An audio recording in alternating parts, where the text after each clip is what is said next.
బంగారం 1,00,000 దాటింది. దాటి చాలా రోజులైనా దాని రేటు అక్కడక్కడే తిరుగుతోంది. ఇప్పుడు పండగ సీజన్ వచ్చేసింది. వ్రతాలు నోములంటూ చాలా ఉంటాయి. ముఖ్యంగా పెళ్లిళ్ళ కాలం కావడంతో బంగారానికి డిమాండ్ కూడా అంతే రేంజ్లో ఉంటుంది.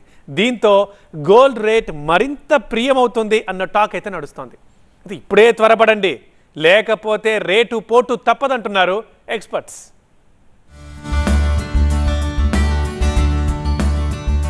వర్షాలు చక్కగా కురుస్తున్నాయి. వాగులు వంకలు పొంగి పొర్లుతున్నాయి. డ్యాంలు రిజర్వాయర్లు బేషుగ్గా నిండుతున్నాయి. ఈ ఆహ్లాదకరమైన వాతావరణంలో శ్రావణ మాసం శుభకరంగా ప్రారంభమైంది. ఈసారి శ్రావణం శుక్రవారంతోనే ప్రారంభం కావడం మరో మంచి శకునం. అంతా శ్రీకరం శుభకరంగా ఉన్న ఈ శ్రావణ మాసంలో చక్కని ముహూర్తాలు కూడా ఉన్నాయి. రేపటి నుంచి మొదలు పెడితే ఆగస్టు 17 వరకు, మళ్లీ ఆగస్టు 23 నుంచి 28 వరకు పెళ్లి ముహూర్తాలు అద్భుతంగా ఉన్నాయంటున్నారు పండితులు. అయితే ఓవైపు పెళ్లి ముహూర్తాలు, ఇంకోవైపు శారీ ఫంక్షన్లు, పంచకట్టు ఫంక్షన్లు కూడా చాలా పెట్టుకున్నారు. దీంతో శ్రావణ మాసంలో వస్త్ర దుకాణాలు, జ్యువెలరీ షాపులు కళకళలాడబోతున్నాయి.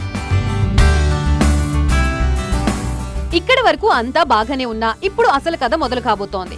ఈ శ్రావణంలో బంగారానికి భారీగా డిమాండ్ ఉంటుంది. ఎందుకంటే పెళ్లిళ్లకి బంగారం ఖచ్చితంగా కొనాల్సిందే. ముహూర్తాలు మించిపోకముందే అన్ని సెట్ చేసుకోవాలి. కనుక డిమాండ్ కూడా అదే విధంగా పెరిగిపోతుంది. దీంతో ఈసారి శ్రావణంలో బంగారం ధర ఇంకో మైలురాయిని తాకబోతోందని విశ్లేషకులు చెబుతున్నారు. శ్రావణం రాకముందే బంగారం 1,00,000 దాటింది. దీనికి కారణం అంతర్జాతీయ యుద్ధ భయాలే. మిడిల్ ఈస్ట్ లో వార్, రష్యా యుక్రెయిన్ యుద్ధం, అమెరికా అధ్యక్షుడు ట్రంప్ సుంకాల బెడద, ఇలాంటి వాటి వల్ల డిమాండ్ పెరిగి బంగారం రేటు పెరిగింది. ఇప్పుడు శ్రావణ మాసం కూడా వచ్చేసింది. ఇక్కడితో ఆగదు. శ్రావణ మాసం తర్వాత పండుగలున్నాయి. దసరా, దీపావళి, కార్తీక మాసం అంటూ పండుగలు, పెళ్లిళ్ల సీజన్ భారీగా ఉండబోతోంది. వచ్చే 4-5 నెలల్లో బంగారం మరో 25,000 పెరుగుతుందని మార్కెట్ నిపుణులు చెప్తున్నారు. ప్రస్తుతానికి ఆల్రెడీ గోల్డ్ మీకు 1,02,000 దాకా వెళ్ళి ఇప్పుడు మళ్ళీ 1,01,000 దగ్గర మీకు స్టేబుల్గా ఉంటుంది. సో ఇది ఒక 1,000-2,000 రూపాయలు అటు ఇటుగా ఇలాగే ఉండే అవకాశం అయితే చాలా మటుకు ఉంది.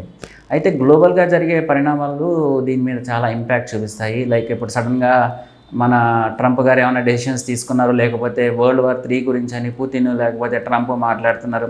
ఇవన్నీ కూడా గ్లోబల్ మార్కెట్లో ఒక కైండ్ ఆఫ్ ఇన్స్టెబిలిటీ క్రియేట్ చేస్తున్నాయి. ఒకనొక సందర్భంలో ప్రతిసారి ఒక కరెక్షన్ వస్తుంది.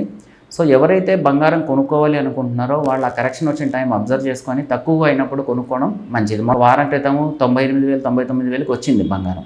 వచ్చి మళ్ళీ వాళ్ళ రోజున ఒక 2-3,000 పెరిగి. ఇటు మంచి ముహూర్తాలే కాదు, అటు యుద్ధ భయాలు కూడా ఉన్నాయి. ట్రంప్ ఇప్పటికే పుతిన్ కి 50 రోజుల సమయం ఇచ్చారు. ఆ డెడ్ లైన్ ముగిసే లోపు ఆయన దిగి రాకపోతే భీకర యుద్ధం జరిగే అవకాశాలున్నాయి. దీంతో రేటు మరింత ఘాటుగా మారే ప్రమాదం కూడా ఉంది. ట్రంప్ ఇష్టం వచ్చినట్లు సుంకాలు విధించడం వల్ల మిగిలిన దేశాలు ఆ భారాన్ని మోయడానికి ఇలా బంగారం, ప్రీమియం వస్తువులపై సుంకాలు పెంచే ప్రమాదం కూడా ఉన్నాయి. ఇవన్నీ కలగలిపి బంగారం రేటు 1,25,000కు చేరే ప్రమాదం ఉంది. బంగారం రేటు ఒక్కో రోజు ఒక్కోలా ఉంటోంది. అయితే రాబోయే కాలం మరింత కఠినంగా మారబోతోందన్నది వాస్తవం.